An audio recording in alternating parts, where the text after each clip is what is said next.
You may find this story hard to believe. Hell, I was there, and I hardly believe it myself.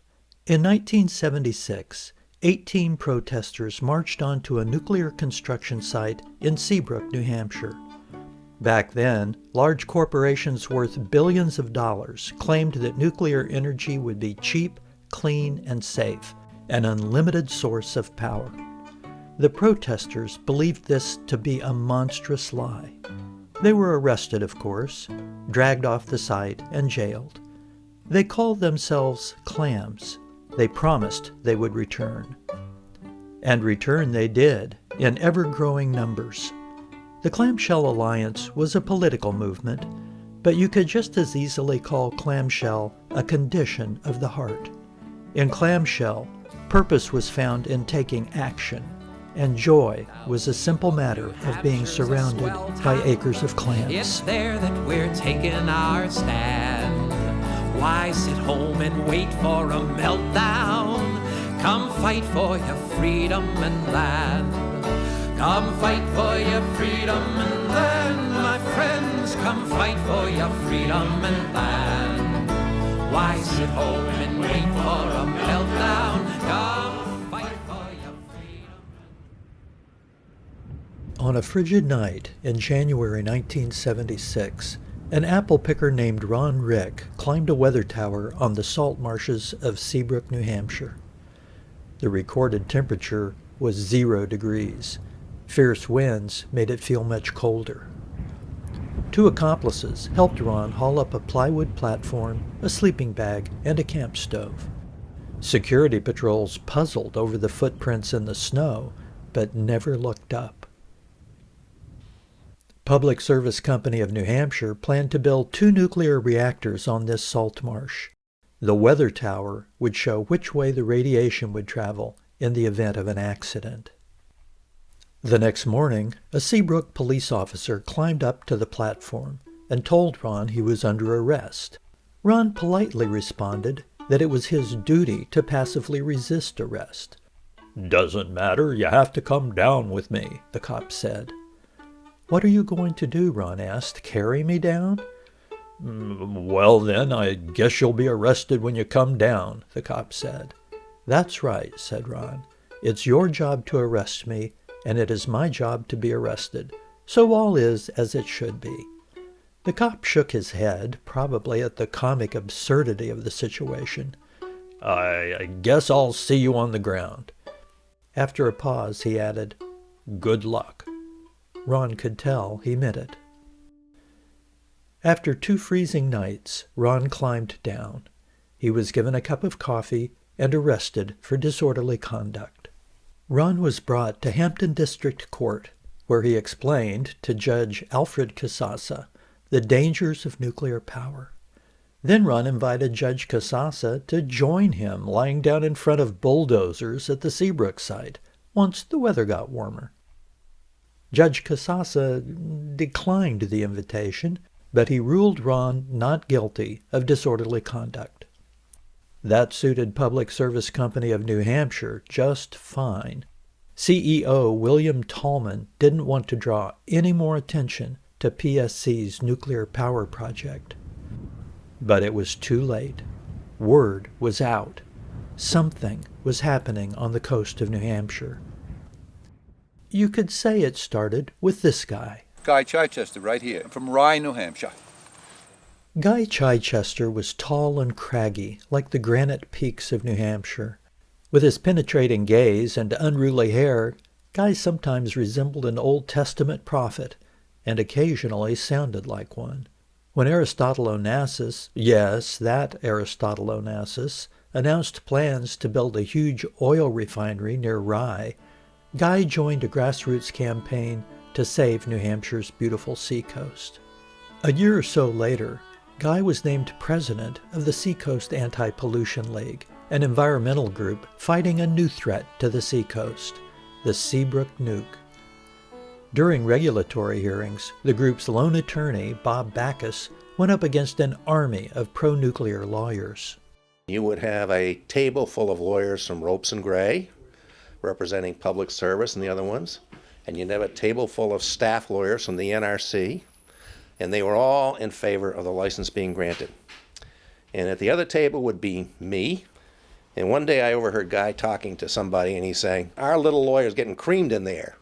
Well, it was very flattering to be called a little lawyer. Nobody calls me that anymore. And he said, we got to do something else. The Nuclear Regulatory Commission had never denied a license for a nuclear plant. Backus said you might as well ask the Las Vegas City Council to ban gambling. Guy Chichester began to think that stopping the Seabrook plant would require a different sort of action, something more direct. On that freezing night in January 1976, Guy was one of the 2 men on the ground hauling up supplies to Ron Rick. Think of the 50 states as a family. Think of New Hampshire as the cranky uncle living in the attic, especially back in 1976. The state motto screamed from every license plate, "Live free or die." Many politicians regarded the income tax as communistic. The very cranky governor, Meldrim wanted to arm the New Hampshire National Guard with nuclear weapons so that he could, well, no one knew for sure what he wanted to do with nuclear weapons. Maybe he just wanted to feel all that power in his hot little gubernatorial hand. By 1976, Thompson had got his hands around the idea of nuclear power and wouldn't let go. The Seabrook nuke also had the enthusiastic backing of William Loeb, the longtime publisher of the state's largest newspaper, who plastered frothy anti-communist editorials right on the front page. But this nuclear enthusiasm wasn't necessarily shared by people on the seacoast. Rennie Cushing looked at Public Service Company's nuclear ambitions and smelled a rat.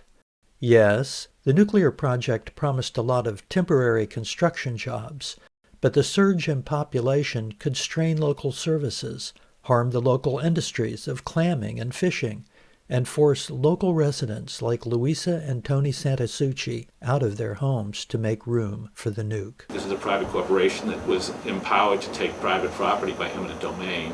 And I think when they started doing the land grab, the people that lose in the houses, they weren't that inclined to want to be sacrificed to the nuclear industry.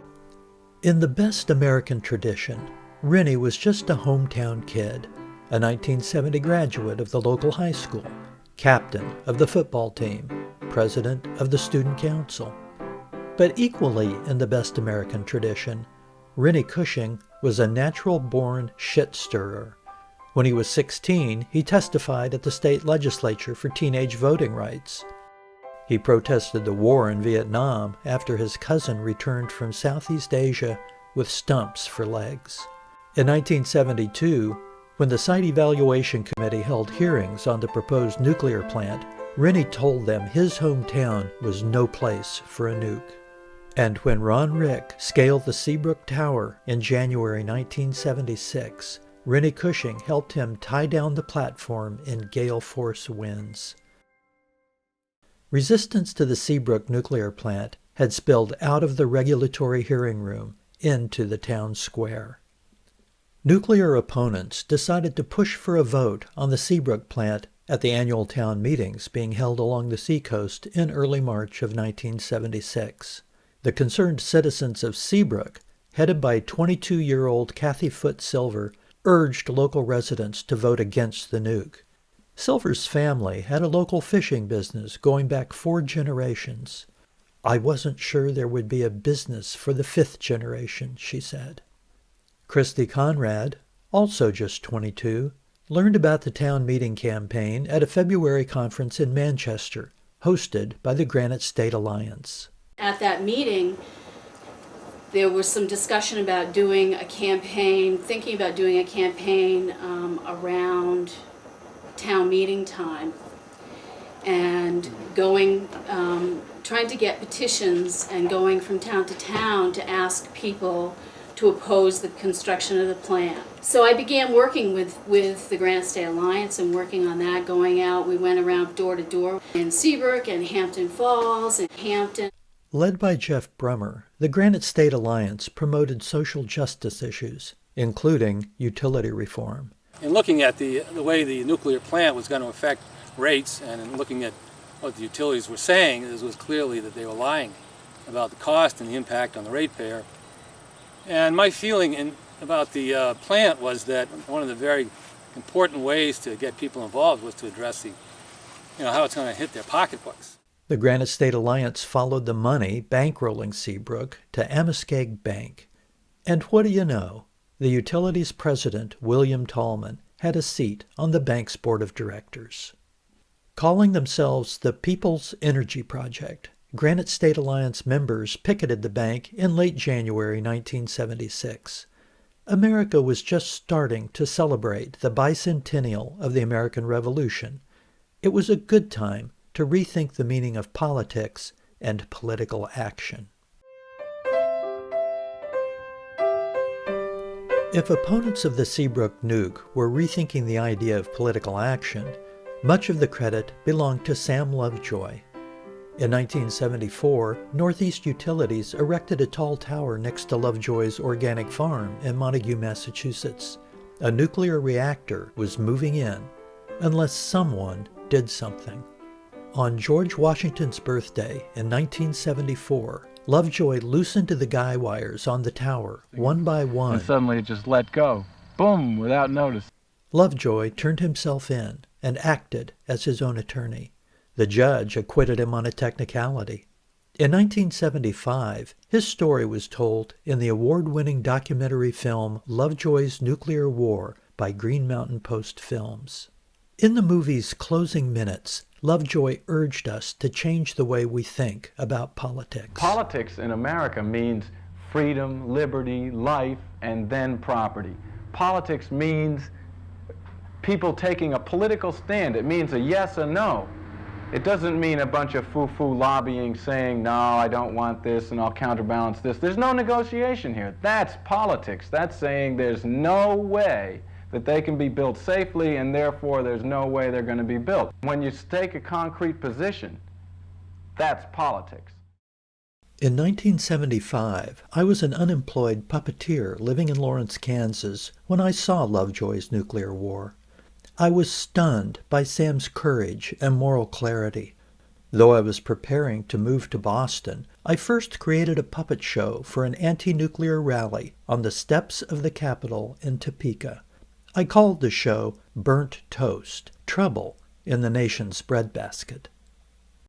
I wasn't the only one moved to action by Sam Lovejoy. The movie resonated with audiences around the country, including those living in the shadow of the Seabrook Project. Guy Chichester, we invited Guy Chichester to come to the church where we had the daycare center, and he showed Lovejoy's Nuclear War. I remember Sam Lovejoy coming to my college and showing them Lovejoy's Nuclear War. Lovejoy's Nuclear War. Lovejoy's Nuclear War. Sam Lovejoy's Nuclear War.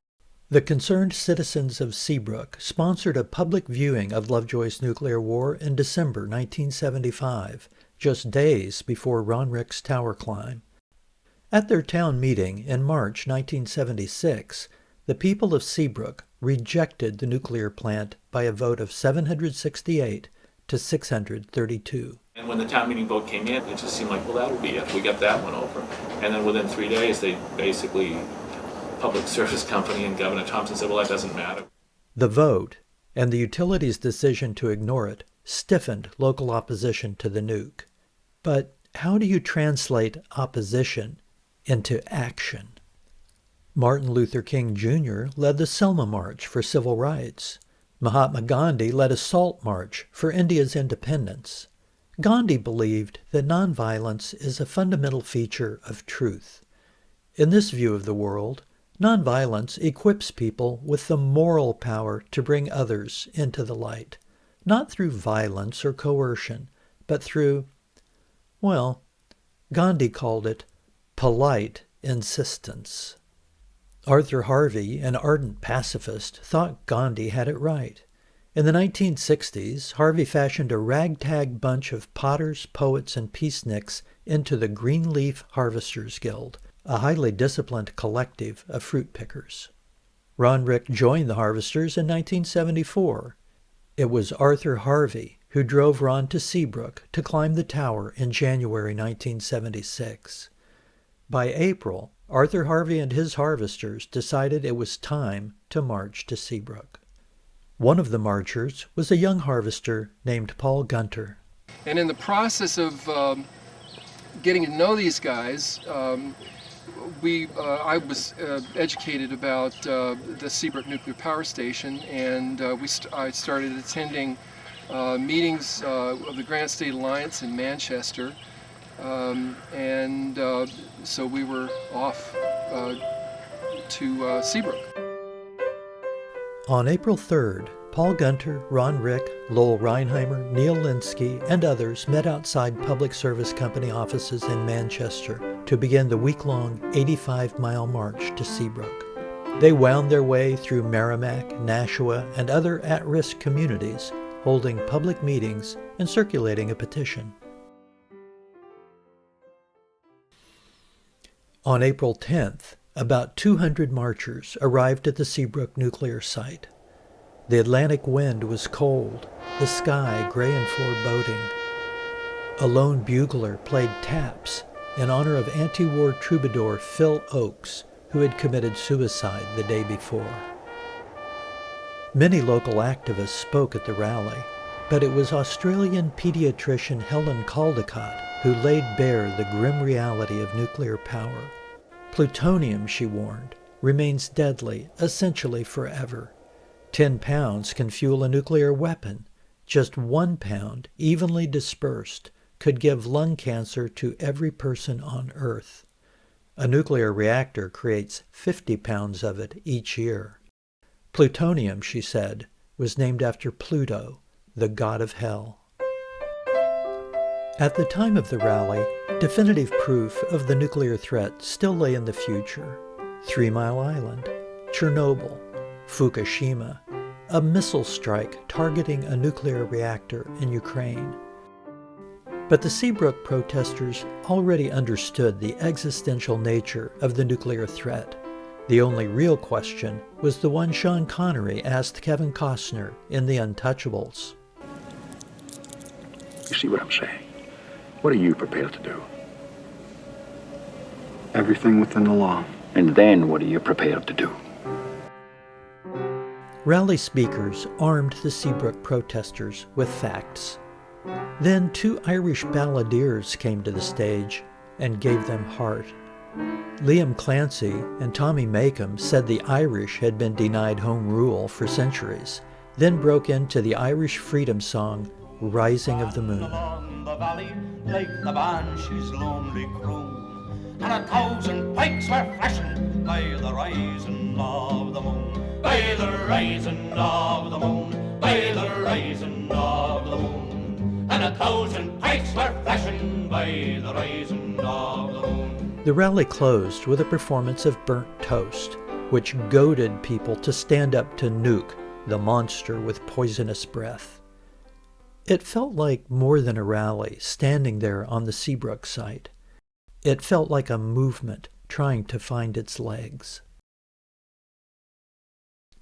Nuclear opponents in Germany showed what they were prepared to do to protect their community from nuclear hazards.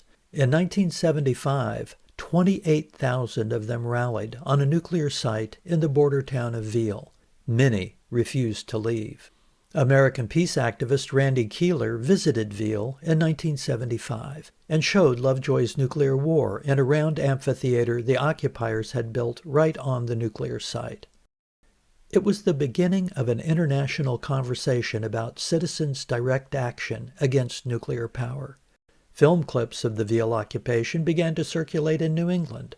Christy Conrad saw it in Manchester. People actually prevented construction of a plant there, and that was something that I think really sparked the idea of us physically occupying the space at the land at the nuclear plant proposed for Seabrook. Seabrook opponents began to ask themselves, could we organize enough people to take over the Seabrook site? In June, Paul Gunter and others were arrested for leafleting outside the Concord branch of Indian Head Bank, a utility stockholder. But the pattern was clear. Protesters would be ignored, or they would be arrested and then ignored. Seabrook foes didn't mind being arrested, but they were tired of being ignored. They needed a new theater of action where they would be impossible to ignore.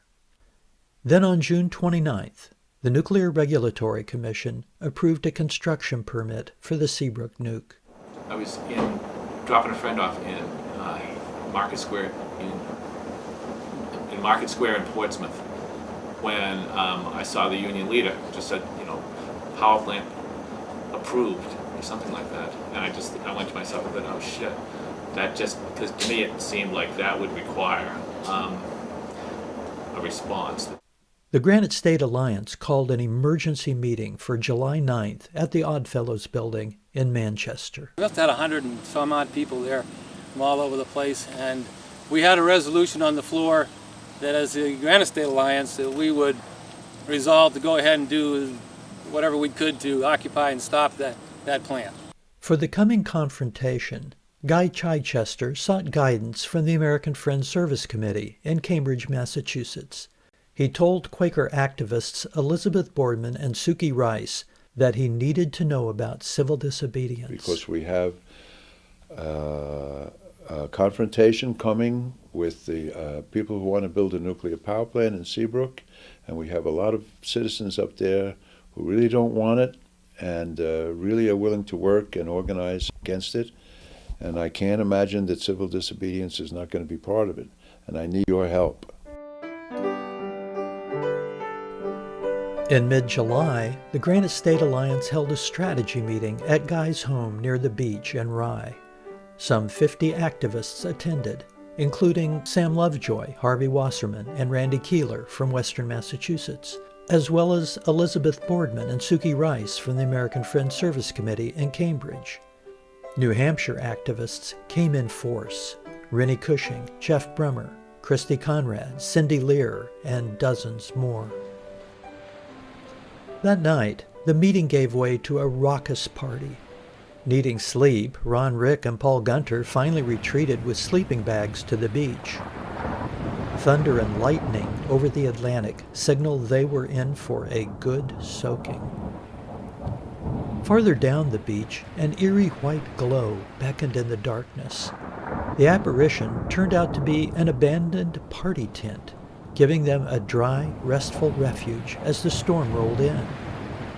This sort of uncanny happenstance would soon become so common that we gave it a name: clam magic. Over the next few days, meetings continued in Rye until there was a consensus that we're going to move towards civil disobedience, because that's what it's going to take. That's what it's going to take.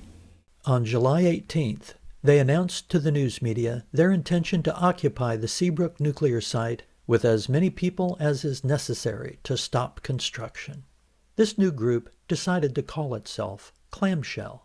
Because of the people, the traditional clamming here in the seacoast. It also connected people with the ecological aspect of who we are, that we recognize the importance of being part of an ecology. We're the two-leggeds, and these are the bivalves, but, we're all in the same ecology. We're all in the same boat. Yeah, right. High water and low water, whatever it is, we're going to be in it together. News of the upcoming Seabrook occupation spread like dandelion seed in a rising wind. The Upper Valley region around Lebanon, New Hampshire, was particularly fertile soil. Judith Kaufman was part of an activist community there called the Center for Human Survival. Paul Gunther, who was also a member of our community, was talking about a civil disobedience action that he was going to participate in. So we started the Upper Valley Energy Coalition, and we used that as an organizing tool to not only educate the community on renewable sources of energy, but to organize around Seabrook. On July 25th, Guy Chichester came to Lebanon to rally support for the occupation. If they arrest 20, we'll come back with 200. If they arrest 200, we'll come back with 2,000, he said. While Guy was speaking in Lebanon, Ron Rick was traveling across New Hampshire in a covered wagon with an unlikely crew of pioneers, including fellow apple picker Paul Gunter. Ron had found this old wagon on a hilltop. It was an antique. And I was working on an organic farm in Marlow, New Hampshire that used draft horses. So we put together Dick with the wagon, and we put a tarp over the top. Dick was half of a 2-horse team, but Dan was sick, which left Dick to pull the wagon all by himself. To lighten Dick's load, only the driver rode. Everyone else walked. And Eric came in, and we turned it into a rolling puppet show called Burnt Toast, Trouble in the Nation's Breadbasket. And we worked with a whole team who helped us set up a series of meetings in village squares across New Hampshire. The puppets performed from the back of the covered wagon.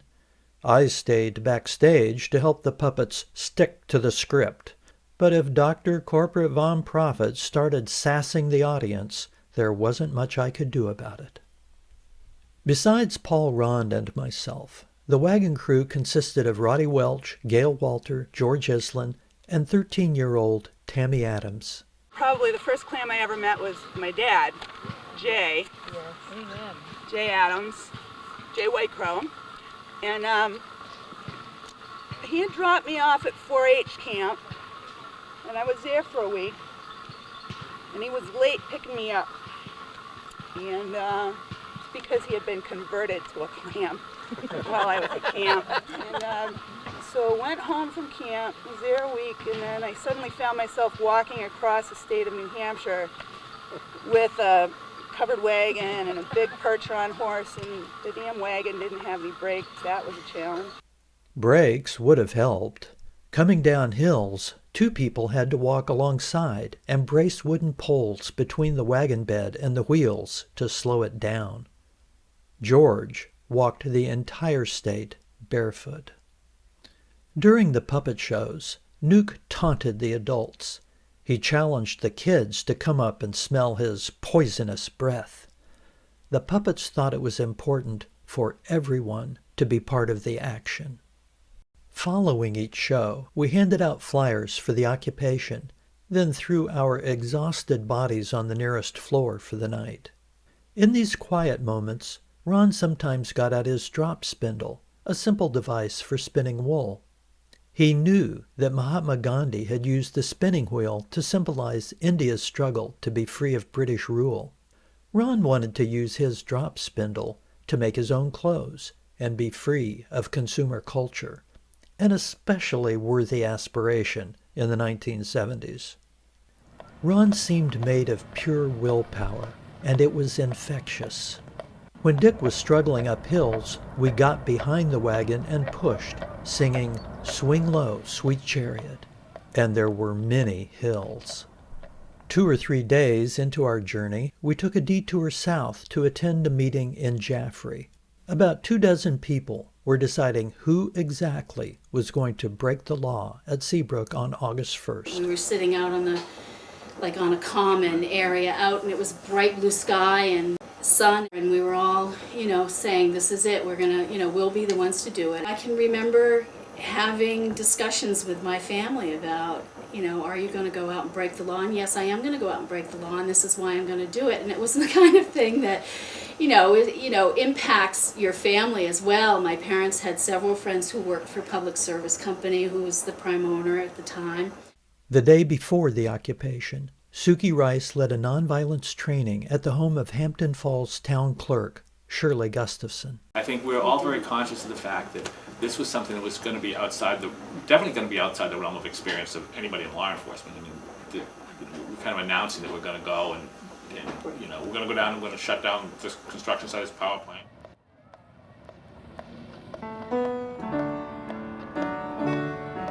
On August 1st, the covered wagon led a mile-long march from Hampton Falls Common to the fringes of the nuclear site.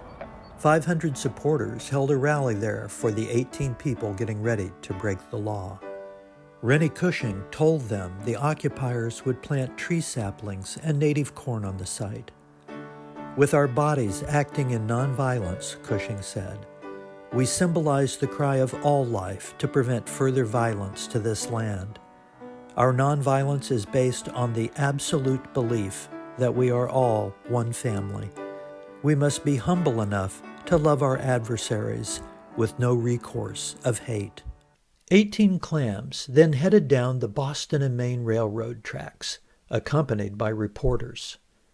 Seabrook police watched them come. I think everybody agreed that the best thing that we could do was to dialogue and to talk. And, the police officers that were going to be present were people, I didn't know them because I wasn't from the area, but there were people who were part of that group of 18 who knew these guys. They knew them. They knew to be able to talk to them about, clamming in the marshes. And that the whole point was that not to look at them as, the enemy or as the opposition. They were there, they had a role to play as we did.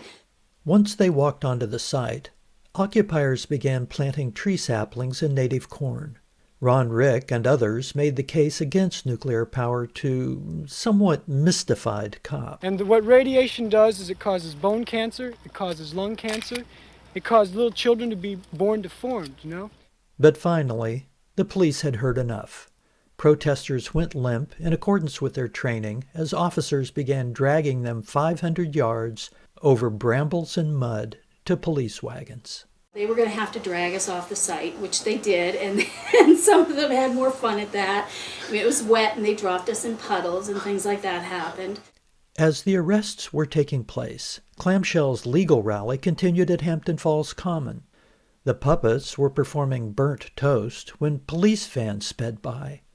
We could see the Clams inside the vans, waving to us through small windows. The audience erupted in prolonged, joyful cheers. It felt like some genie flying out of its bottle, ready to make a whole lot of mischief in the state of New Hampshire. I feel the people moving, I feel the people moving. Days are breaking my soul.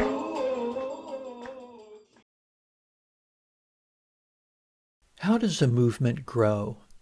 Sure, it helps to be bold, to make news, but first, you have to believe. Clams believed they could increase their numbers tenfold by August 22nd, 180 occupiers. Suki Rice believed it was possible to train all of them in nonviolent direct action. Sleep is irrelevant when there's a cause to be one, she said. Over the next 3 weeks, Suki drove to every state in New England where she found people itching to be part of the Clamshell Alliance. Meanwhile, Governor Meldrim Thompson was itching to get construction underway. On August 5th, he led a bus convoy to the Seabrook site for the official groundbreaking ceremony. Pissed-off Seacoast residents blocked the plant's entrance with a lawn chair blockade. Guy Chichester, not a small man nor an easy one to move, was one of the last to be wrangled out of the way. Later that day, while Thompson was trying to get on with the groundbreaking, Guy tried to plant a tree near the stage, earning himself an arrest for trespassing on utility property. Public Service Company headquarters was located in the Hampshire Building in Manchester on the top floor. 4 days after the groundbreaking ceremony, 4 Clams decided to visit PSC President Bill Tallman's office. They wanted to educate Tallman about the connection between nuclear power and nuclear weapons. Paul Gunter, Ron Rick, Roddy Welch, and Anton Elbers had no appointment, but they found a side door that led to the building's fire escape. And just as we were to get to the open door, it opened for us, and out came a police officer with his hand by his gun, and then they walked on with to the Brinks truck as they were carrying the money out of the bank to the truck. And so we paused for a second, and then we went in and up the fire escape and came out onto the executive floor. And there we sat down and started leafleting. PSC employees quickly figured out that these were some of the same troublemakers who'd occupied the Seabrook site a few days earlier. So they called the police, and the Manchester police, who happened to be involved in a hostage scene across the street. And so this is true. And so the Manchester police came into Public Service Company, some of the officers just, involved in this hostage scene, and they came in like gangbusters and saw us and realized what the story was, and they made a connection. This one officer then, at the end of the story is this one officer came over to me and he says, "Why aren't you guys protesting food additives?" And so I had to agree with him, but that was on my agenda. So, and we were taken off to Hillsborough County Jail for 10 days, and I got out just as the August 22nd action was underway. Being a Quaker, Suki Rice believed there is that of God in every person. In this view, committing violence upon another is committing violence upon God, upon your own higher self. This is the truth that active nonviolence seeks to embody. During nonviolence training, Suki was trying to help us be true to our higher selves. Suki led a final training on the day before the August 22nd occupation. Her manner was calm, almost serene. Relate to everyone as a person, she said, regardless of their role. Make eye contact, speak from the heart, diffuse tension by being human. Police, politicians, the press, the public, give each person you encounter the chance to be human as well. Nonviolence was not simply strategic, but it had strategic value. We knew we wouldn't have the numbers to hold the Seabrook site, not yet anyway, but we wanted to inspire others to join us for the next action. Role-playing with Suki made it clear that shouting, anger, and chaos was more likely to alienate rather than attract potential supporters. We hoped our disciplined nonviolence would convey something deeper, more compelling. On August 22nd, 1,000 or more people filled Hampton Falls Common to rally in support of the occupation. Around 3 p.m., cheered on by the crowd, the occupiers set out for the nuclear site. Out in front were 2 men from the Montague farm in Massachusetts, Fred Zapinski, who was blind, and Peter Natty, who traveled by wheelchair.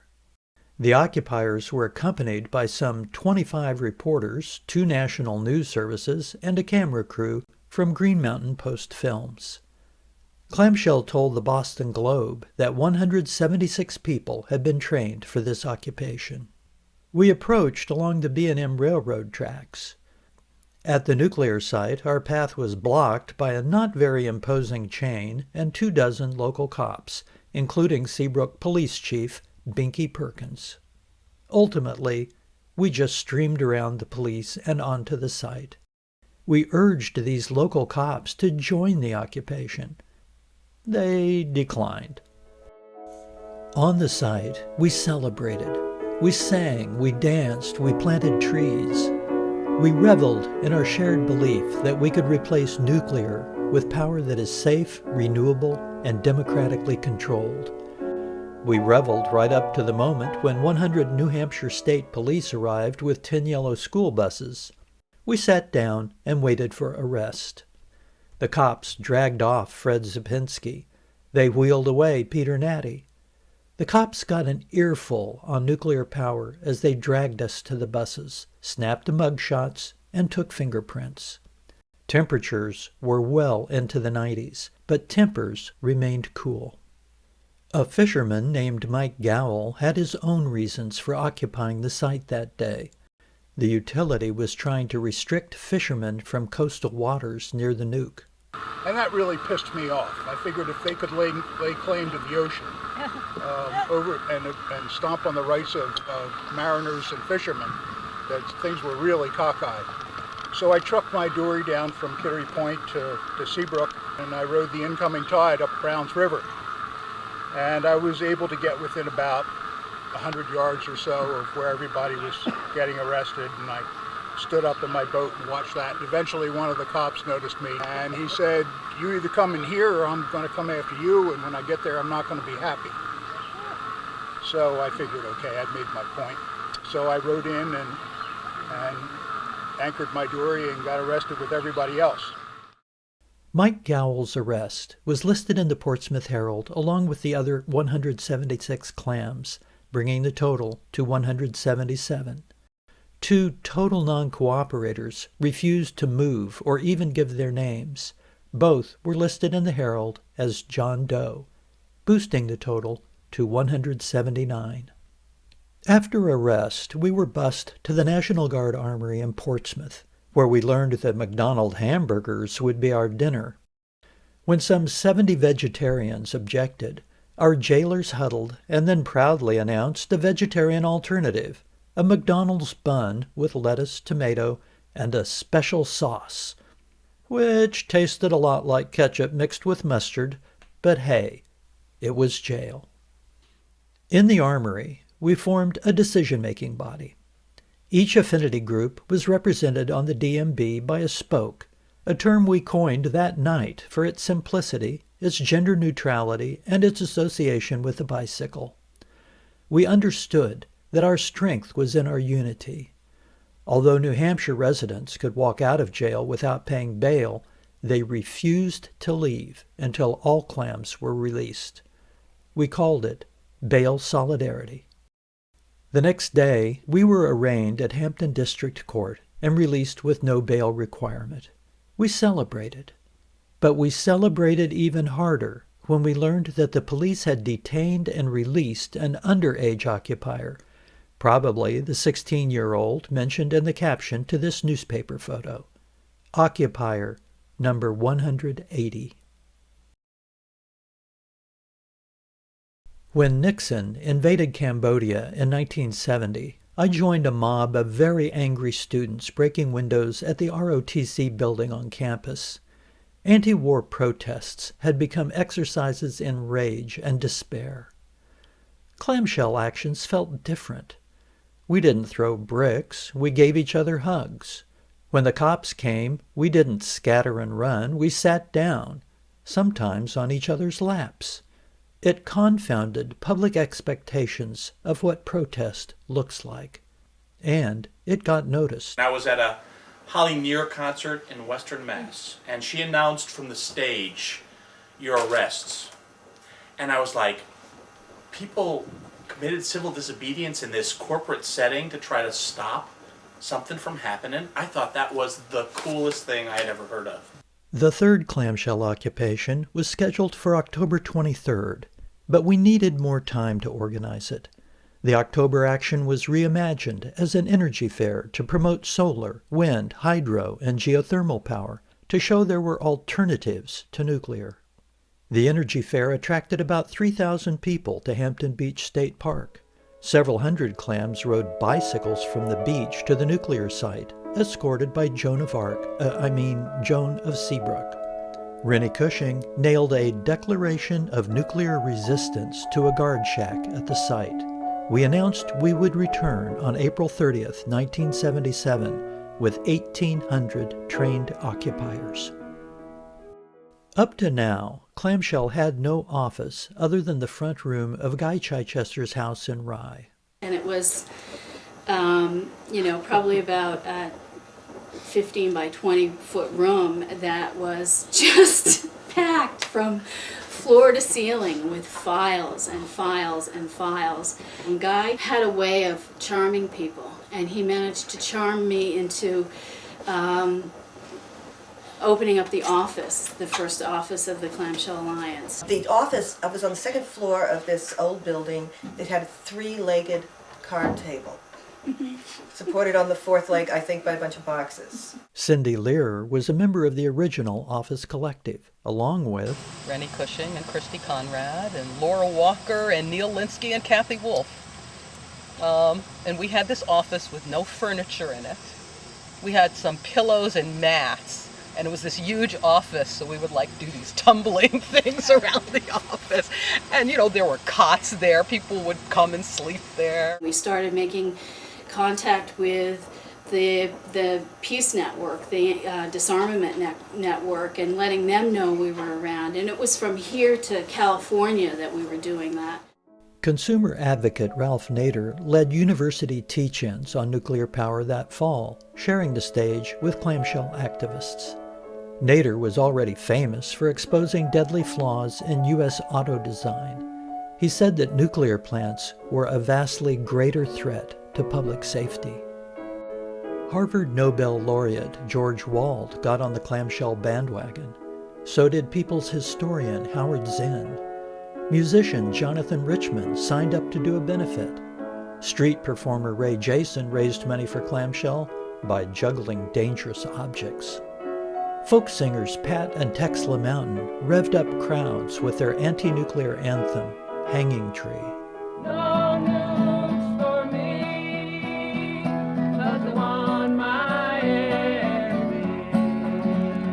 Free from radiation poison falling over me. These reactors that they're building are giant hanging trees. Concerts and teach-ins helped, but word of mouth was clamshell's secret power. Clams couldn't stop talking about the next occupation. In Gloucester, Isabel Natty called Jay Gustafaro, who'd recently worked to oppose oil drilling in Georgia's Bank. And Isabel called me and said, we should start organizing locally, and you need to do this, Jay. So you'll be doing this. And I said, if anyone that knows Isabel, you can't really argue with her. And I said, okay, let's do it. So we basically spent the winter meeting every Wednesday night in a small library, trying to organize Gloucester and bring them to New Hampshire for the demonstrations in the spring. Janine Burns was living in Gloucester when she saw a notice posted at the library. And it said Helen Caldecott was going to speak about the dangers of nuclear power. And being a nurse, I was very curious about this radiation problem, and so I went. And I was just blown away by her.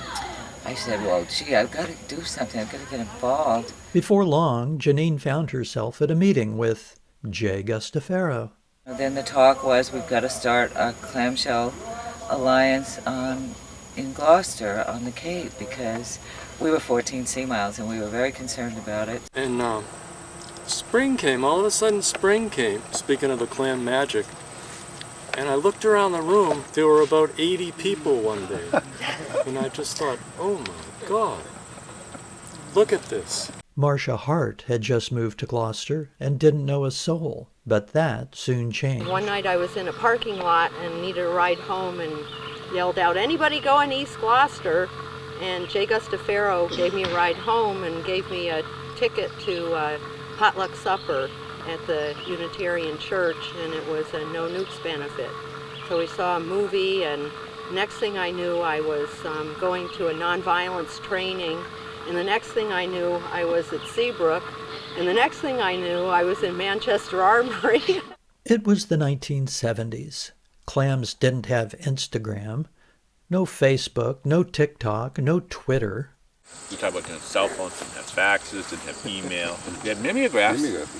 What Clamshell had was a political vision and the power of persuasion. People were so evangelical, and trying to convert everybody we met about nuclear power. We see people getting dragged away by the cops. They're saying, radiation's going to kill your kids, And I remember talking to people we're on our way up to Seabrook and the bus stops at the tolls, and we're talking to the toll takers or talking to people in the next place, and everywhere we were. We were just out there trying to communicate with people.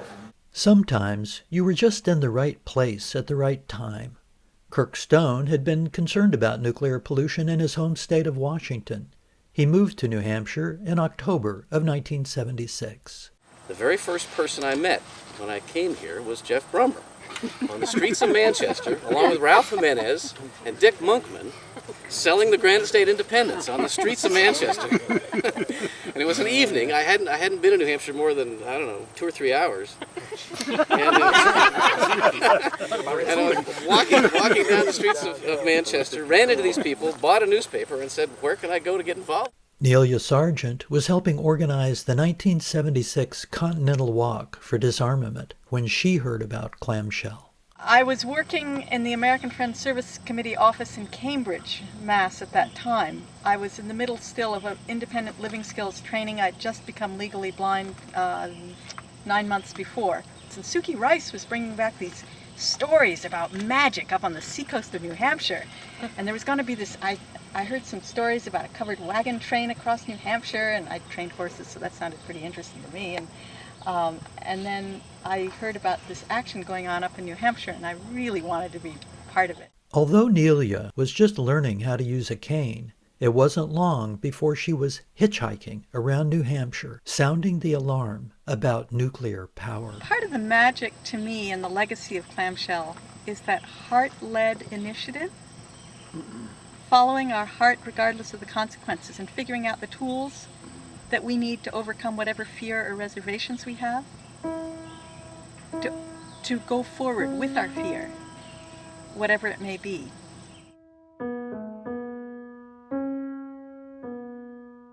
Governor Meldrim Thompson was furious when EPA Administrator John McLennan rejected Seabrook's proposed cooling system in November 1976. Thompson ordered the Liquor Commission to put pro-Seabrook petitions in all state liquor stores. Employees were told to promote the pro-nuclear petitions, and they were forbidden to express opposition to the nuke. On January 31st, 6 Boston Clams went up to the liquor store in Nashua and tried to put an anti-nuclear petition next to the governor's. And the liquor store manager didn't know what to do, so he told him he could go out in the parking lot.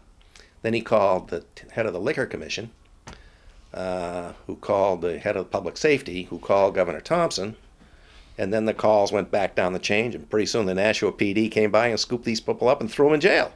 John Chase said the Nashua police were very nice, even a bit apologetic about arresting them. They thought Thompson was overextending his power, Chase said. They put the handcuffs on us unusually gently. All of a sudden, the right of petition is turned on its head, so the right of petition means that the government has the right to petition its citizens on behalf of a private corporation. And meanwhile, the citizens have no right to go onto public property to petition their fellow citizens in opposition. Thompson doubled down, threatening to fire any state worker who spoke against the Seabrook nuke. The Nashua Telegraph called Thompson's comments totally repugnant to the guarantee of free speech. The New Hampshire legislature passed a bill to protect freedom of speech for state workers. Thompson vetoed it. As the clamshell occupation approached, Thompson seemed to welcome the fight. Clamshell was about to demonstrate its ability to organize a highly disciplined mass action with military precision. At least, that's what the media would call it. You know, like the press, they didn't have a model to understand that, except to this military model. It was all very much, you know, with military precision and stuff. Instead of saying, you know, this is a creative social movement that got itself together by being organized. Even General John Blatsos would say the military could learn something from Clamshell's occupation. The planning that went into the operation would put many military staffs to shame. It was very well planned. So yeah, Clamshell acted with military precision. If you can imagine a U.S. military without leaders, making decisions by consensus, renouncing violence, singing about love, and routinely giving one another back rubs during maneuvers. So what was it like to organize an occupation using consensus? Think of designing a house using 1800 architects. Consensus was cumbersome, but also energizing, because in the end, we owned the action, all of us. Corporate leaders today often imitate this dynamic, promoting teamwork to make workers more engaged, more productive, and more profitable. Clamshell had a different idea. We embraced consensus to model a new society where the highest value isn't corporate profit, but collective action to heal our planet. Clams from all over New England came to Portsmouth in March and April for weekly meetings of the Coordinating Committee, the CC. Relying heavily on the knowledge of seacoast clams, the CC determined the routes we would take onto the site and the land we would use for campgrounds, staging areas, and support work. We intended to occupy the site on our own terms. Non-occupying support people would handle security and transportation. We recruited marshals, peacekeepers, legal observers, and over 36 medics. We gamed out our responses to various contingencies, including dispersal, containment, detainment, and arrest. The Occupier's Handbook prepped occupiers on logistics. Cindy Learer was part of the Resources Committee that put it together. We had all these, sort of what every well-prepared occupier needs, 2 gallons of water, your armband, the rag that you could put water on to put over your face in case of tear gas, and your condom, and no drugs and alcohol, and the whole thing. Directly or indirectly, all of our energies were focused on maintaining nonviolence. State police, the people who would eventually arrest us, were invited to a nonviolence training session. Colonel Parker of the National Guard agreed to distribute our leaflet about nonviolence to his men. In mimeographed supplements to the Occupier's Handbook, we published 9 guidelines all clams would follow. Get trained, no weapons, no property destruction, no running at any time, no movement after dark, no breaking through police lines, no dogs, no drugs or alcohol. Finally, in case of any confrontation, we will sit down. We weren't going to win the day with force. We were going to win the day with numbers. Suki Rice of the American Friends Service Committee once again coordinated nonviolence training. Over 36 trainers conducted the 5-hour sessions throughout New England. At its last coordinating committee before the occupation, Clamshell calculated that between 1,350 and 1,700 people had been trained already. One of them was Arnie Alpert, a Wesleyan student who first heard about the occupation 6 months earlier at Clamshell's Alternative Energy Fair and Rally.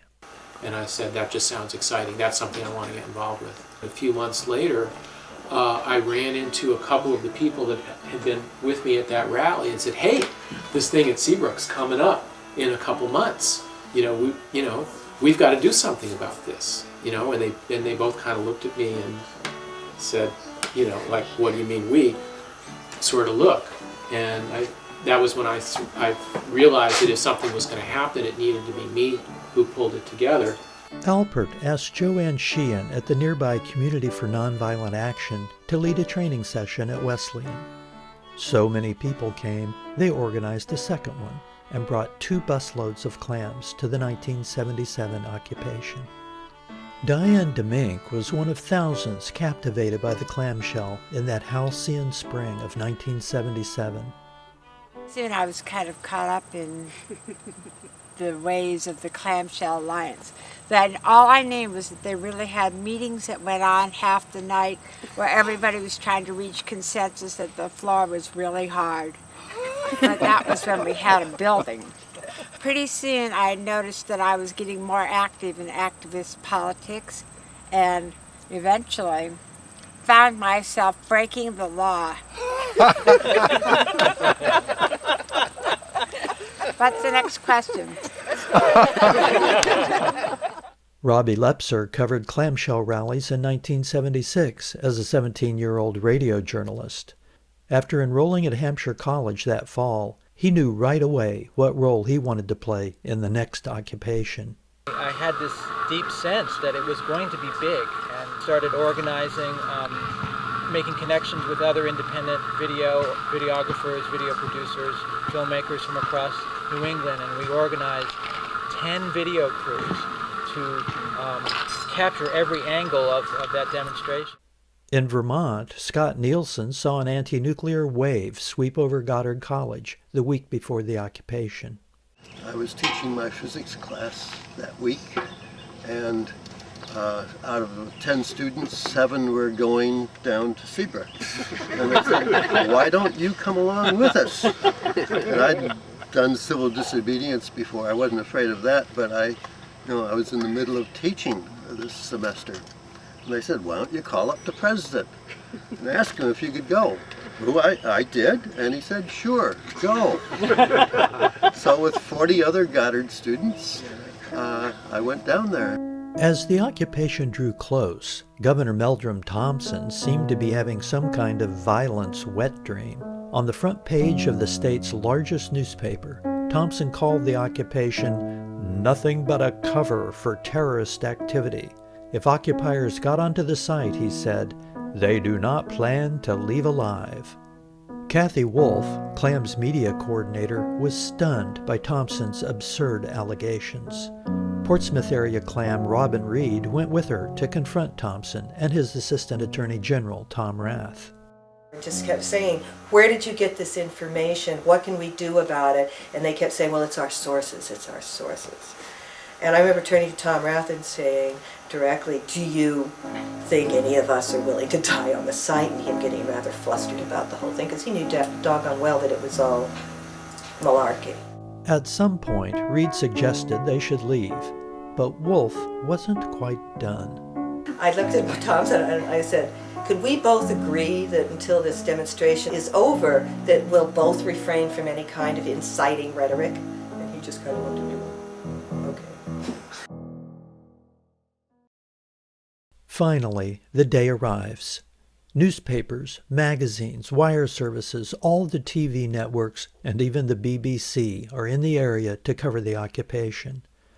Around 11:30 Saturday morning, Kathy Wolf briefs the media on the unfolding events, including telegrams of support from Australia, West Germany, all over Canada, all over the United States. And as you all probably know, there are at least 11 support demonstrations going on around the country today for this occupation. We've trained at least 1,800 people, exposing them to the question of nuclear power and giving them training in nonviolent civil disobedience, and every one of those 1,800 knows 10, 20 people they're talking to. With this occupation, we will eventually stop the Seabrook nuke. 20-somethings like Kathy Wolf were the exuberant face of Clamshell. But established seacoast women like Shirley Gustafson, Joan Bigler, Lou Gunderson, and Diane Garand provided something that made an orderly, nonviolent occupation possible: land for campgrounds, staging areas, and logistical support. We identified these areas as friendlies. We had our south-friendly and our west-friendly and our north-friendly and our east-friendly sites. We had people who came across from the pier on boats. We had people who were Gloucester fishermen and local fishermen helping out and coming in that way. The sun rises before 6 at the Smith & Gilmore Pier in Hampton Falls. It is a cool 50 degrees as the Salty Dogs begin assembling their clamshell flotilla. The occupation timetable has been built around the tides so that the Salty Dogs can reach the site by boat, even if all landward approaches are blocked. Bagpipes skirl as small skiffs prepare to ferry clams to the Hunts Island staging area. The Salty Dogs have fewer boats than expected, but local lobstermen step up with 2 more boats for the flotilla. The 10-minute trip is complicated by strong headwinds and a stiff ebb tide. One of the first boats to leave jerks forward at launch, takes on water, and has to be bailed out. But all make it safely to Hunts Island, where they wait for the tide to ebb. At 4:30 that same morning, I arrive from Boston at the Marigold Ballroom. With ropes, stakes, mallets, and staple guns, a dozen Boston Clams quickly divide the Marigold's parking lot into a processing center.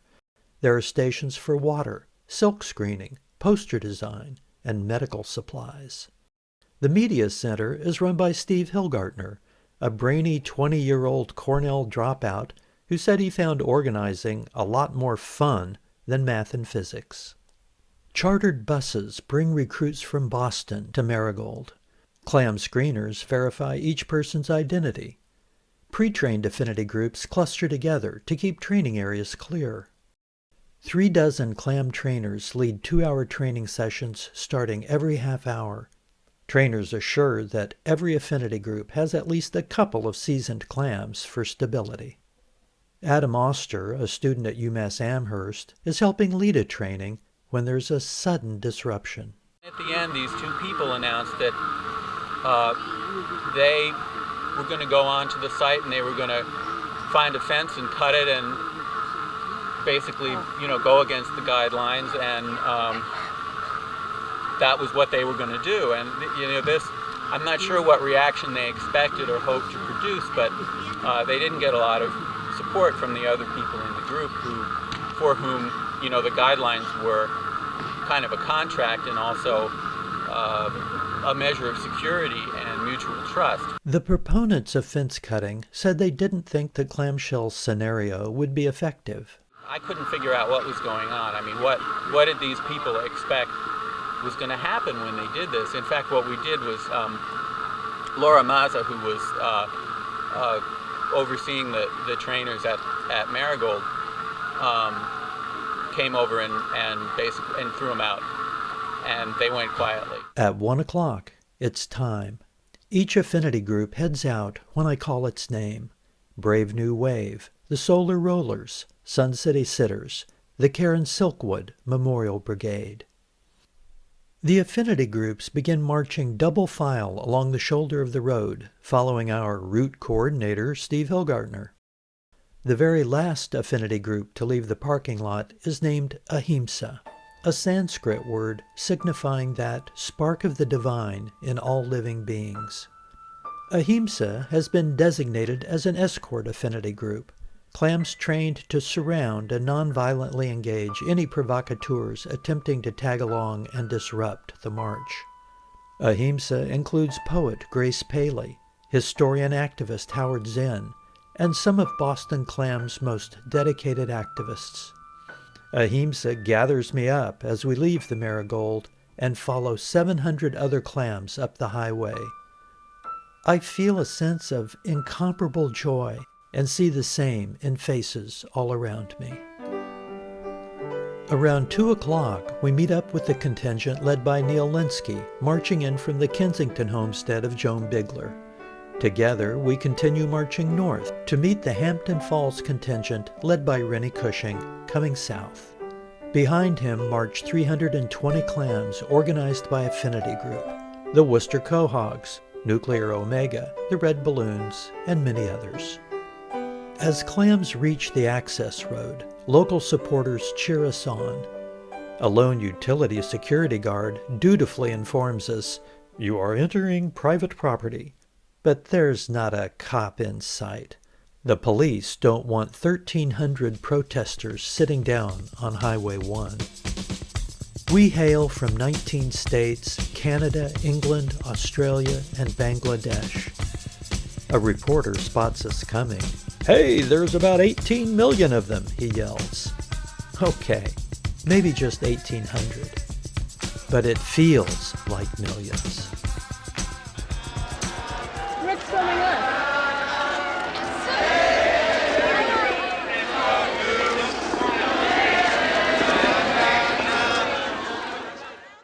By 3 o'clock, clams have reached the 740-acre nuclear site.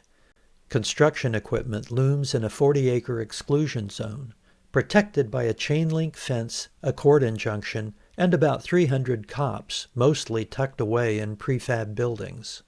But we don't care about that. For now, we have repossessed this site on behalf of Mother Earth. We are happy as, well, you can see how happy we are. It was exhilarating to walk through the gates, to occupy that piece of land. I mean, to me, that was just such a empowering feeling that even now, when I think about it, it makes me smile. It's just the power of the people, pure and simple. Meanwhile, the North-friendly and South-friendly contingents are still making their way through the marshes. Their journey is documented by one of Robbie Lepser's video crews. As they near the site, clams from South Friendly meet up with the Salty Dogs. Led by Cindy Lear, they march onto the site together, bagpipes thrumming the air. Clams from North Friendly, guided by Christy Conrad, are still navigating their way through the marshes at low tide. It was an incredible walk. I mean, we had people carrying planks because we had to go down like 12 feet. We went at low tide, so that we had to know when the tides were coming. We went at low tide so that we could cross some of these. We'd go down like 12 feet into the mud, put a plank down, and everyone would walk across, and then the plank would make its way back up the line. We came in on the north side and went by these enormous concrete pipes that were part of the cooling system. Videographer Robbie Lepser remembers what it felt like to walk onto the site. Came in with the North Friendly from the marshes, and none of us had any idea whether we would get on the site or not. And yet there we were. And then when we actually got onto the site, and and joining together as this mass convocation right on the site, it was this exhilarating feeling, like, wow. The power of nonviolence works. Beyond the river, we're gonna wash your levees down. We're coming from the mountains, now we're moving through your town. We're gonna join with the other rivers, and then we'll have a chance. And no dam the man can make will stand when the sea begins to dance.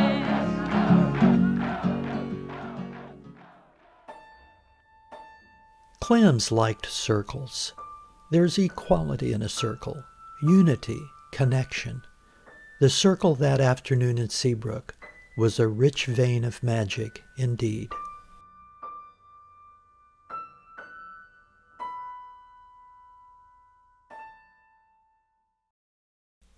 Magic aside, the clams of Freebrook quickly realize they have certain bodily needs and begin digging the Meldrim Thompson Memorial Latrine. Affinity groups send spokes to the decision-making body. Their first act of city planning is to cluster tents based on direction of entry to the site: Marigold, Kensington, North Friendly, South Friendly. To ensure easy access for medical vehicles, broad avenues take shape. Inevitably, one is named Karen Silkwood Memorial Drive. We also have a waterworks. By lashing plastic jugs to a sapling pole, 2 people can haul 20 gallons at a time from a friendly source off-site. There is also a medical station. In fact, Freebrook seems to have every basic municipal service except a jail. Clamshell's most vital asset, however, transcended the material. We sought to change the world, not by threats and violence, but through the transformative power of love.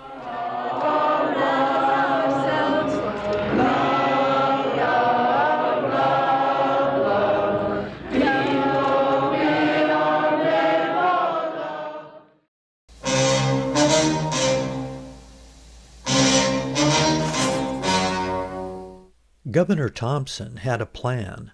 Let the occupiers stay until Monday, when construction workers would return to the site and maybe beat the crap out of us. During lunch with Thompson on Sunday, May 1st, Paul Doyen and David Suter talked him out of it.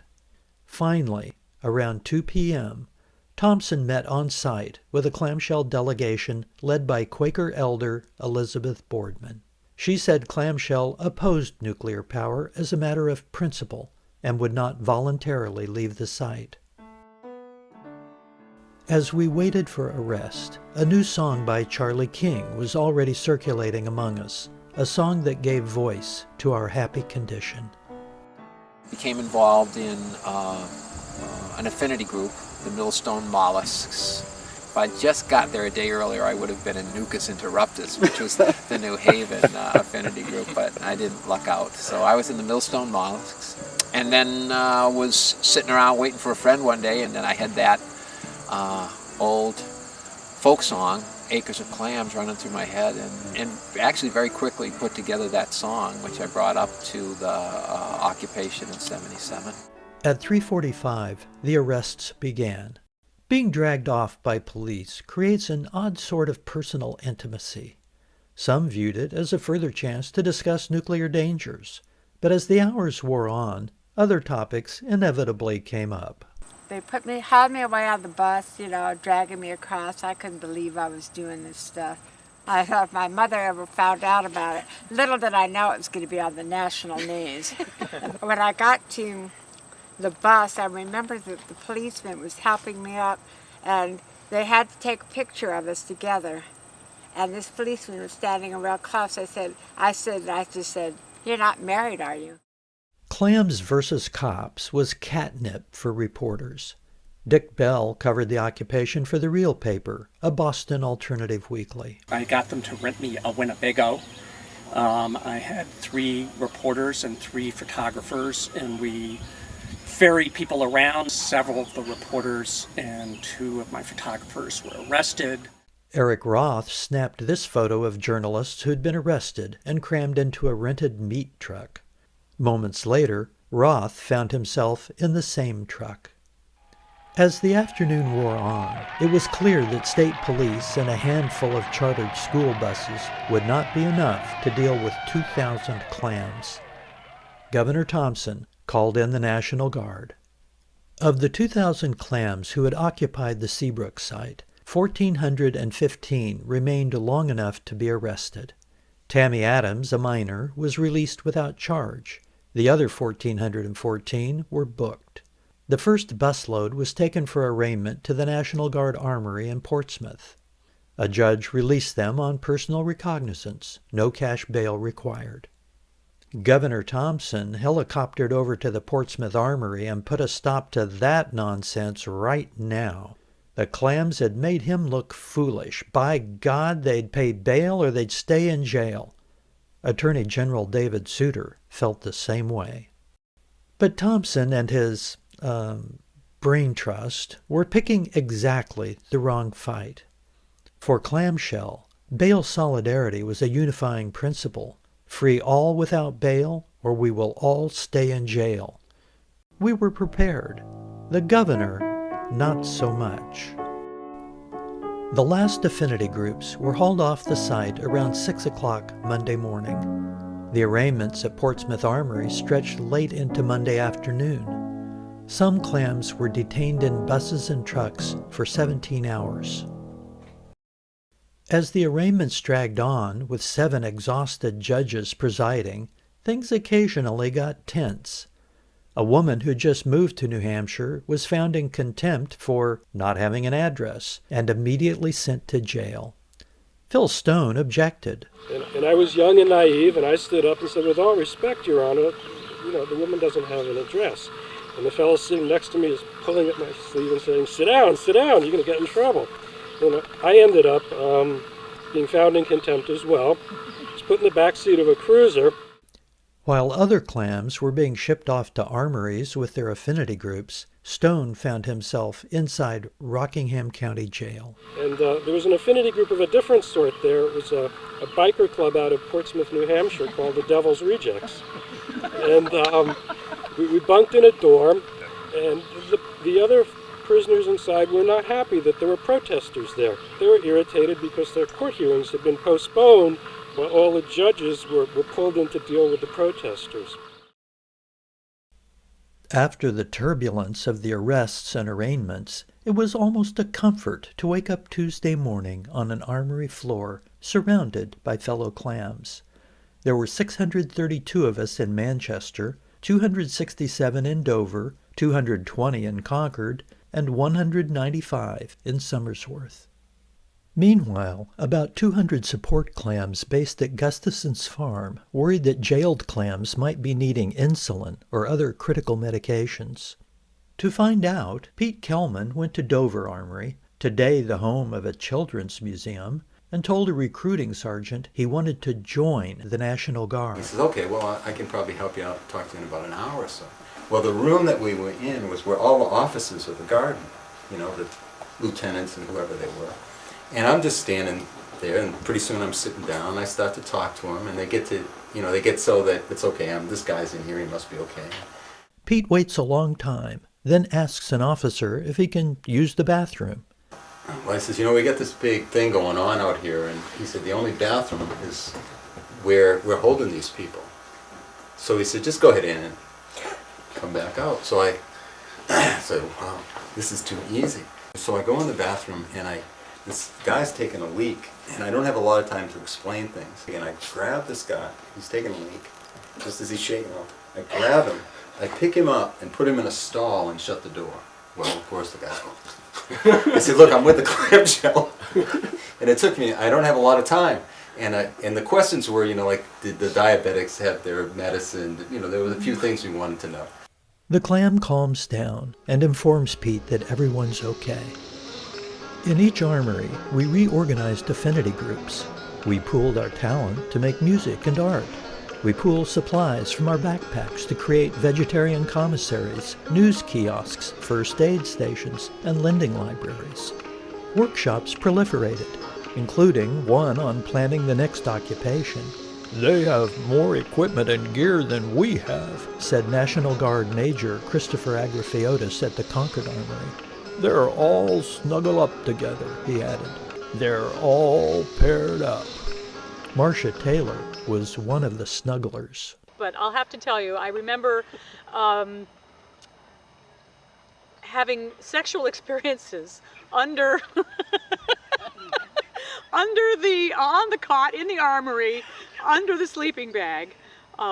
So I know that won't make the cut, but I just had to get it. You think it won't make the cut. There is no cut. So. There is no cut. On May 4th, detaining the Clams had nearly depleted the state's emergency fund. Governor Thompson begged the public for donations to keep the Clams in jail. That same day, the first Clam went on trial in Hampton District Court. Judge Casassa handed down a $100 fine and 15-day suspended sentence. Attorney General David Souter rushed to the courthouse and declared that the occupation was one of the most well-planned acts of criminal conduct in the nation's history. Judge Casassa revised the sentence to 15 days hard labor to begin immediately. The commingling of the sexes in the armories seemed to deeply upset Governor Thompson. When National Guardsmen tried to transfer the women at Somersworth to Portsmouth Armory, Clams saw it as an attack on their affinity group structure. Believing they couldn't be transferred without their shoes, Somersworth Clams tied their shoelaces together and piled their shoes in the middle of the floor. Then they sang for 2 hours as guards, some of them in tears, tried to separate the women from the men. The National Guard eventually backed down and allowed Somersworth Clams to decide for themselves who would go to Portsmouth. But when they arrived in Portsmouth, Clams were immediately segregated by sex. John Kiffner of the New York Times said the governor and the protesters were engaged in a battle of wills. National Guardsmen were comfortable in the company of Clams. At Manchester Armory, we spent long days together, sharing our views of the world, sharing personal stories, sharing the exercise yard, sometimes just sharing the boredom. At night, Clams organized goofy games, plays, talent shows, song fests, dances, even a fashion show, where a Clam sashayed up the runway wearing a complete National Guard uniform, including a hat just like this one. In fact, it might have been this one. Just saying. It was sad when individual Clams had to bail out, but there was no shame in it. When people do leave, we don't view them as leaving the group. We just view them as going outside and doing further organizing and supporting the cause. And there's a standing ovation to anybody when they finally have to bail out. That's a tremendous rush. Music helped sustain us as our numbers dwindled. In Concord Armory, Charlie King teamed up with Marcia Taylor to weave a little musical magic into daily armory life. We would get around in a circle and people would share news from home and talk about, news from the outside world and things like that. It's mostly new and good information that we could share with each other to keep our spirits up. In between topics, Charlie King and I and others would sing, you got to seek and you will find. Knock and the door shall be open. Ask and it shall be given as the love comes tumbling down. And that would become a taking of a breath and the moving on to a new announcement or a new topic. And I remember all of us in a big circle in the center of the armory, and such patience and goodwill we all had with one another and for one another. Armory life could be a little bit, well, confining. One night in Manchester, we spontaneously started drumming on trash cans to create a pulsing, throbbing beat. After a few hours, we were told that it was time to be quiet, and they wanted a little piece on the floor.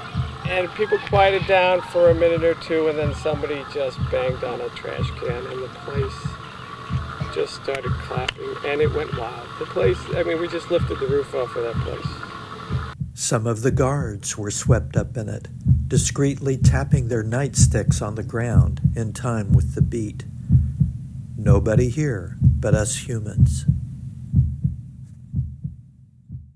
In our Battle of Wills with Governor Thompson, Bail Solidarity had been a way to test our collective strength, but a final showdown was fast approaching. On May 9th, 8 clams had been tried in district court and sentenced to 15 days hard labor. That evening at Manchester Armory, a voice came over the loudspeaker and named 33 clams who would be taken to court the next day. Because the group was so large, those in charge actually had no idea where these people were in the armory. But if they didn't go, if they didn't give themselves up and go, then they could be, charged with, I guess, something, I don't know, contempt of court, right? So we were trying to decide how to handle this situation and not give up our comrades and yet not risk that they would get charged with more severe charges. Manchester Clams stayed up all night coming up with a plan of action. The next morning, we huddled on the floor, our 300 bodies forming a thick protective shell around our 33 comrades. There was some big loudspeaker and they started to announce the names. Everybody started to sing at the top of their lungs. And we actually sang for about an hour and they kept announcing these names over and over again, but you couldn't hear the names because we were singing so loudly, and they finally gave up. I'll never forget when I think it was the National Guard, the head guy got on the microphone and just abruptly said, "Court's canceled." And I'm sitting there thinking, now wait a minute, there are laws, and then you get arrested, and then they take you to court. You don't get to decide that you're not going to go to court, do you? Is that the way it works? Well, I guess that is the way it works, If you sing loud enough, they're going to cancel court. It's like all these institutions, they were made by people, and people are still shaping them. The Armory experience made some of Clamshell's lawyers, including law professor Eric Blumenson, rethink the relationship between law and power. When everyone was arrested and sent into the armory, and I was acting as a lawyer for a while, I would walk into the armory, I'd sleep in the armory for a few days, I'd walk out, I'd walk back in. It didn't seem like anything I had learned in law school. I'd sort of taken for granted that in a law court, there's a lot of people who are sort of focused in on the defendant who is alone and powerless, and the judge is way up here. And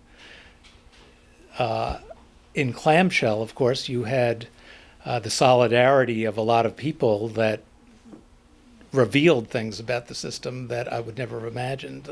I think that people who were in the affinity groups at the time felt that they were involved in life in a different way and in a more vital way than in ordinary life. I think all of us felt it. Moving together, our potential seemed exponential. You can't know what the consequences of a mass movement can be until it's tried. After Clamshell's mass resistance at Manchester Armory, County Attorney Carlton Eldridge announced that future court dates would be scheduled in accordance with the demonstrators' desires. But the truth is, we were nearly worn out. An elderly clam in Manchester suffered a serious mental breakdown. In Concord, a highly disciplined non-cooperator named Chuck Mathai was physically removed from the armory as he neared death after 11 days of refusing all food and water. On May 12th, Carlton Eldridge offered a deal. If Clams would plead guilty at mass trials in district court, our cases would be automatically appealed with a right to jury trials in Superior Court. Sure, it would be a kangaroo court, but no bail would be required, and for now that felt a lot like victory. The next morning, we had a final closing circle at Manchester. Over the course of the day, we would be called, in alphabetical order, to board the next bus for Hampton Court. As was our custom, we cleaned up our trash, but we always stopped to applaud when another group of clams headed for the bus. When a bus arrived for the very last group, it saddened me to realize there was no one left to applaud for us. But as we started out the door, there was suddenly raucous applause. National Guardsmen stood on this narrow balcony, clapping. Yeah, they were kind of making fun of our ritual, but they were smiling. Nobody here but us humans. Well, the judge is saying I'm guilty. The judge is saying I'm guilty. The judge is saying I'm guilty. There's a breaking in my soul. Keep the armories ready. You better keep the armories ready. Keep those armories ready. There's a breaking in my soul. Bedazzled by our own success, Clams vowed to return in 1978 with 18,000 occupiers. People who'd come to Seabrook from all over the country returned home to organize for the next clamshell occupation and for direct action against their own nukes. 2 new documentaries examined the false promise of nuclear power and communicated the excitement of clamshell's pioneering occupation. Famous musicians would begin to sing out against nuclear power. But no one captured the spirit of the moment better than a group forged right in the armories of New Hampshire, Bright Morning Star. Your people moving, there's a break in my one last high ride. But Clamshell had a problem. Trying to have consensus with an organization where there are no membership qualifications. I mean, if nothing else, any agent, provocateur, member of the Lyndon LaRouche Party or state police informant could go to any meeting and stop the organization dead. Genuine disagreement among ourselves was an even bigger problem. A vocal minority of clams, mostly from Boston, blocked consensus on going forward with anything unless they were allowed to cut fences.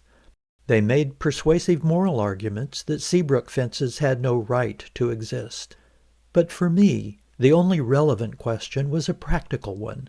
Would clashing with the police guarding those fences attract new recruits to our movement or scare them away? A few weeks before the occupation, Attorney General Tom Rath offered to permit a 3-day legal rally on the site. All the recent talk of fence cutting and possible violence had alarmed the seacoast clams who'd provided logistical support for the previous occupation. Worried about potential chaos, the Clamshell Coordinating Committee deferred to our local base of support, bypassed the normal consensus process, and accepted the state's proposal. A remarkable 20,000 people attended the rally and energy fair. They heard from No Nukes notables, including Dr. Ben Spock.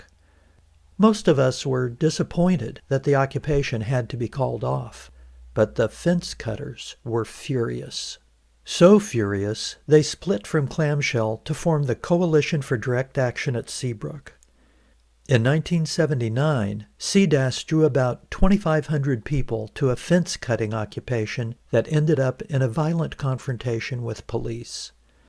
A similar action in 1980 drew fewer people, and CDAS dissolved soon after. But the New Hampshire heart of the Clamshell Alliance remained in the fight. The delivery of Seabrook's first reactor vessel in March of 1979 prompted a nonviolent clamshell blockade. Nelia Sargent hooked her cane onto the enormous vehicle and wouldn't let go. And she kept doing this with her hands, so they couldn't get her hands off the cane, which was looped through a little hook hole in the vehicle. She just held up the whole thing because they couldn't get her hands off there. 180 clams were arrested. That fall, on the 50th anniversary of the stock market crash, Rennie Cushing led over 1,000 clams and allies in a peaceful occupation of Wall Street to protest nuclear investments. In 1986, police arrested a total of 250 clams for blockading the nuke. In 1987, clams announced they would demonstrate at Seabrook on the first anniversary of the Chernobyl disaster.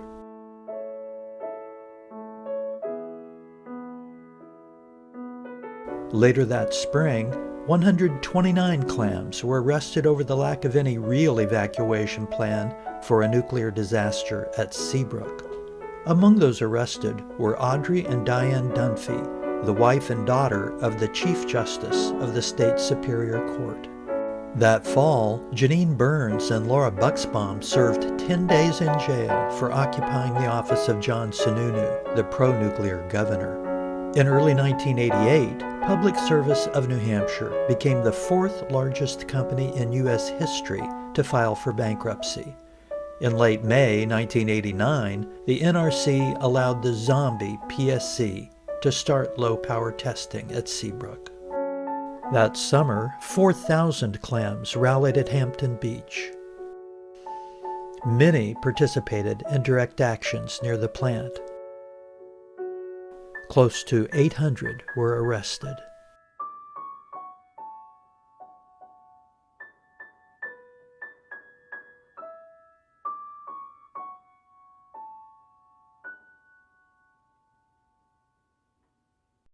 Finally, late in 1989, federal regulators approved the evacuation plans, clearing the way for Seabrook to open. Clamshell failed. Or did we? In the 45 years following Clamshell's large occupation at Seabrook, not a single nuclear plant was ordered, built, and put into operation in the United States. Seabrook Unit 2 and more than 120 other nukes were canceled. Clamshell had successfully focused national attention on the absurd cost and enormous risk of nuclear power, on its legacy of radioactive waste, and its deadly connection to nuclear weapons proliferation. Our dogged promotion of safer, cleaner, cheaper alternatives helped Americans imagine an energy future free of nuclear and fossil pollution. In these increasingly fractious and violent times, I refuse the invitation to despair. Clamshell taught me that we can redress our grievances as our common humanity requires, through the polite insistence of nonviolence, and that any fight for justice anywhere can begin with just one person.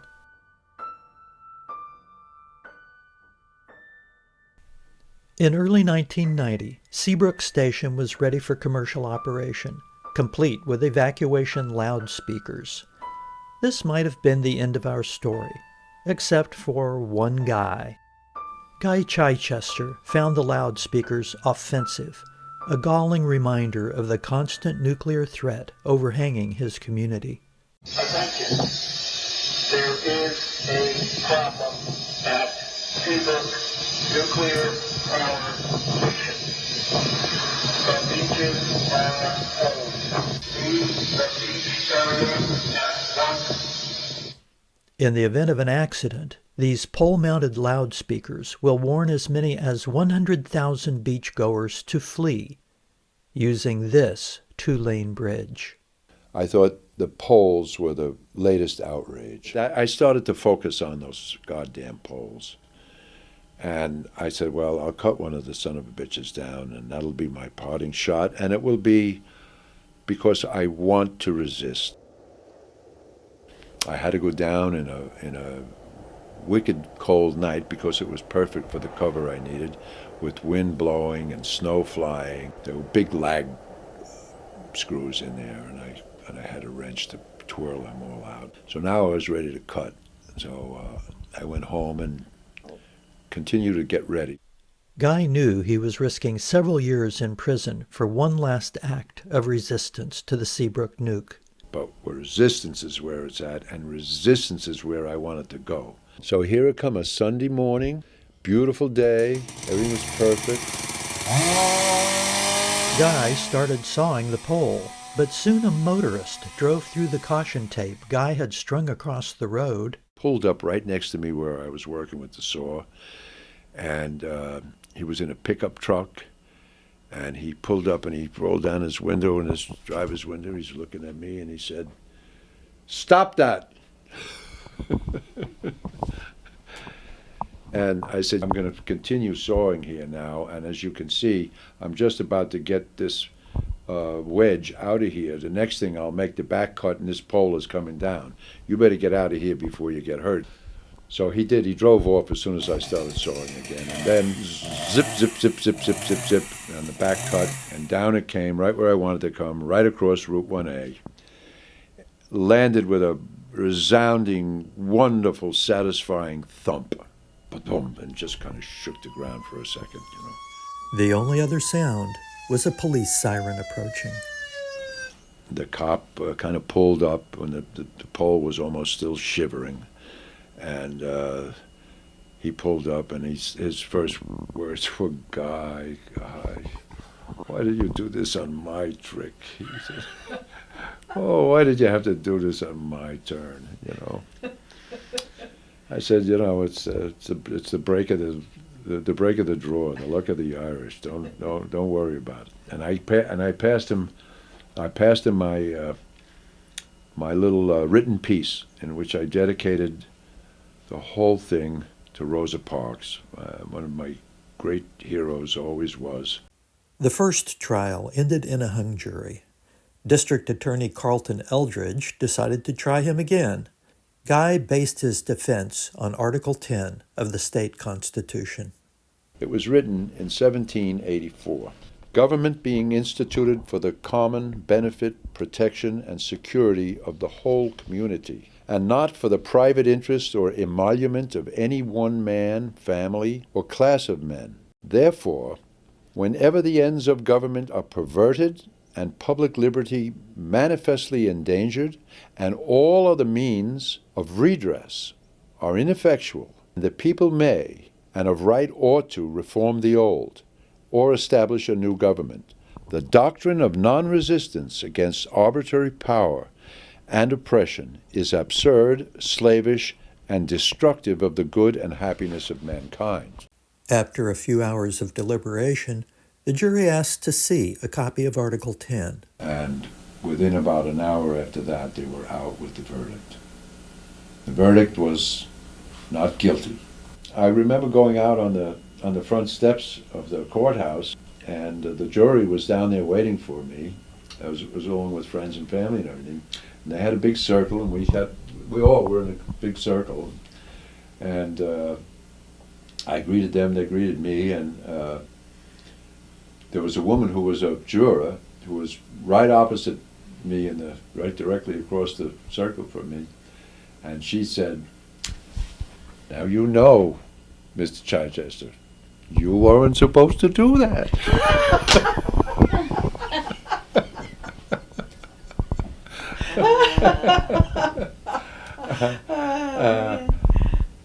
I said, "You know, I understand how you feel, but in truth, I was supposed to do that."